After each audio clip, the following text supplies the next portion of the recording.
The first time Eli Carter saw a Vorkai up close, he almost dropped his clipboard. It stood nearly 3 meters tall in the docking corridor of Outpost Karanath 7, its obsidian-scaled body coiled with the kind of muscle that didn't exist on Earth.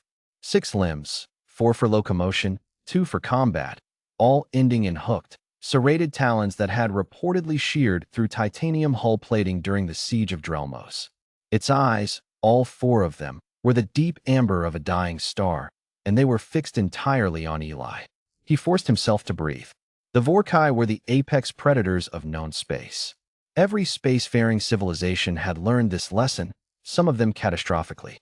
The hegemony of Vel had attempted colonization of a Vorkai breeding world 40 years ago. They sent 12 warships. They got 1 escape pod back, carrying a single survivor who had been left alive, deliberately, to deliver a message. Don't. Ever. Again. No one had. And yet, here Eli stood, 26 years old, fresh out of the interspecies relations program at the University of New Adelaide, about to begin his posting as a Vorkai juvenile specialist. "You are smaller than I expected," the Vorkai said. Its translator collar rendered its voice as a low, resonant hum, like a cello being played inside a thunderstorm. "Humans usually are." "I get that a lot," Eli said. The amber eyes narrowed. Then the Vorkai made a sound deep in its chest, a rapid clicking that the collar translated after a half-second delay as amusement. "This is acceptable." His supervisor, Dr. Mayaro Say, met him in the intake hall with the efficiency of someone who had stopped wasting time on pleasantries sometime around her 3rd year of the posting. "You read the full behavioral briefing?" she asked, handing him a thermal suit. "Twice." "Good. Read it again tonight." The juveniles arrive in 6 days. There will be 11 of them, ranging from 8 to 14 cycles, which is roughly equivalent to human ages 3 through 9. You will not raise your voice. You will not make sudden movements in the first 48 hours. You will not, under any circumstances, attempt to separate 2 juveniles who are fighting. The briefing said they fight to establish dominance hierarchies. Yes, and if you intervene, both of them will redirect aggression at you, because you've just inserted yourself into the hierarchy, and they will attempt to establish your position in it. Maya looked at him steadily. "You are not fast enough to win that fight." "Understood. The parents will observe through the window during the first intake session. They need to assess whether you're competent before they'll leave the children in your care." She paused at a set of heavy blast doors. The Vorkai have a concept with no direct translation. The closest approximation is Varikthal. It means something like those worthy of the vulnerable. It's the highest social designation they bestow. It cannot be requested. It cannot be negotiated. It can only be earned. She pressed her palm to the scanner. The blast doors hissed open. "Then how do we earn it?" Eli asked. Maya smiled for the first time. "By being exactly what we are." The juveniles arrived in a transport ship the size of a city block, escorted by 8 adult Vorkai warriors whose combined armament could have leveled a medium-sized moon. They disembarked in a storm of clicking, shrieking, tumbling energy, scales still soft and translucent, eyes bright and too large for their skulls, talons not yet fully hardened. They were, Eli realized with a start, adorable. One of them immediately ran headfirst into a support strut and bounced off, apparently unharmed, and went racing after 2 others who were attempting to climb the observation window. A 4th had found Eli's clipboard and was in the process of systematically destroying it with great satisfaction. The parents stood at the perimeter, watching, utterly still. Eli crouched to floor level, carefully, slowly, and held out his hand to the juvenile who had taken his clipboard. It froze, head tilting at a 45-degree angle, all 4 eyes blinking in an unsynchronized pattern that the briefing said indicated curiosity. He waited.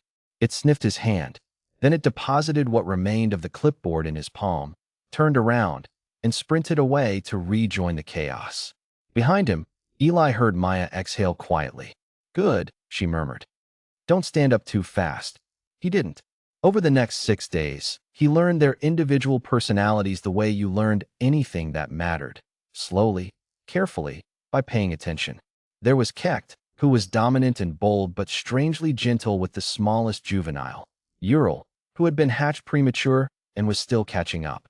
There was Sivith, who collected small objects and could be redirected from destructive behavior by offering something new and interesting to examine. There was Doruk, who was the cleverest and had already figured out how to open 3 of the room's 4 secured panels. Eli bought a small lock puzzle toy from the station's commissary. Doruk solved it in 11 minutes, then stared at Eli with what he was becoming increasingly certain was smug satisfaction. He bought a harder one. On the 8th day, one of the juveniles, Ural, fell ill. Not dangerously, but enough to produce the small, miserable keening sound that apparently meant discomfort in Vorkai young. Eli sat on the floor of the habitat room, and Ural crawled into his lap, tucked its head under his arm, and went to sleep. He sat completely still for 4 hours. He would have sat there for 4 days if that's what it took.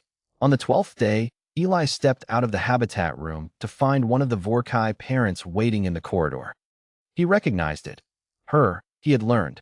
Vorkai had 3 biological sexes with no clean human equivalents, as Doruk's mother. One of the 8 warriors. She had weapons still holstered on 6 separate points of her body. She regarded him for a long moment. Then she spoke, and the caller translated. When the Vel came to our breeding worlds, they came with warships. They believed strength was the measure of worthiness. Eli said nothing. The briefing had been very clear about not interrupting. When the hegemony sent diplomats before that, they came with trade agreements. They believed value was the measure of worthiness. The amber eyes regarded him steadily. You came with a puzzle toy. He thought about explaining his reasoning, the enrichment theory, the behavioral redirection strategy. Then he realized that wasn't actually what she was describing.